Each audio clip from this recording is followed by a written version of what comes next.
Well, Rick, it's going to be tough for him to have too much good luck. We just learned that Tom Campbell has gone down with all his television ads. That's not a strategy. That's tough in the final week of a campaign, but a reflection he just doesn't have the money. Now, of course, our post-politics segment with Chris Cillizza. Let's start right with last night. What the hell happened in Alabama? Man, Archer Davis down. You know, this is why I like politics, because it's unpredictable. Yeah. You know, I think what we were talking about was, well, is Artur Davis, how much is he going to win by? Is it going to be close? And not only does he lose, but I heard Rick say he got walloped. Yeah, I mean, it's like a 25-point defeat. Look, I think it was a combination of a couple things. One, he ran as a general election candidate in a primary, largely to preserve his ability to get elected in the general election. He forgot the critical thing that if you don't become your party's nominee, it greatly reduces your ability to win the general election. I also think he resisted a very tried and true strategy, which is there are unelected black officials in that state that control lots and lots of the African American vote. Artur Davis not only didn't court those folks, he actively ran against them, believing that he needed to break that idea that he was beholden to them. He lost to Ron Sparks, a white agriculture commissioner who nobody really knew that much about, in some of these heavily black counties, 70-30, 65-35. Stunning, just stunning result. Let's start another Alabama race. Some surprise here. Parker Griffith. Can we just say as an axiom, don't switch parties? Yeah, it's not going to work. If Well, worked with Phil Graham. I mean, it has worked. And John makes a good point. I actually think that the only model that can be defended in this kind of environment is the Phil Graham model, which is you're a Democrat, you switch parties, but you resign your office and you run in a special election. Basically saying to voters, it's up to you. My personal beliefs have moved me off of this party, but you make the choice. Look, Arlen Specter, Parker Griffith, if anybody was thinking about switching parties, and interestingly, you know, House Republicans, I think a little part of their unstated, but a part of their strategy is if they got close in November, 4 or 5 seats, that they had a small group of people, the Bobby Brights in Alabama's world, maybe the Walt Minnicks in Idaho's of the world, that they would go to and say, look, like, we can really make it sweet for you.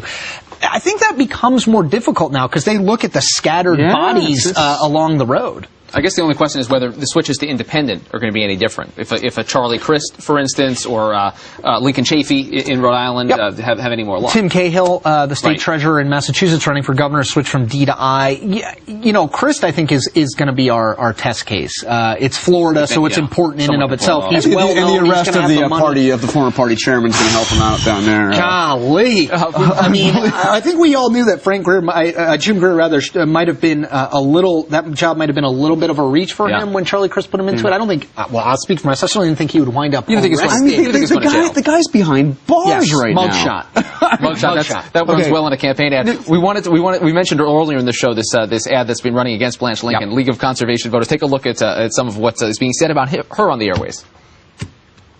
Big Oil has another gusher, but this time it's tens of millions in campaign cash. Over the last 2 years, Blanche Lincoln has taken more oil and gas money than any other U.S. senator, over $500,000 since elected. Maybe she got that money because she helped Bush and Cheney give oil companies $14 billion in tax breaks, or because she voted to allow risky offshore drilling for BP and others. It's time to send Big Oil a message. On Tuesday, send Blanche Lincoln packing.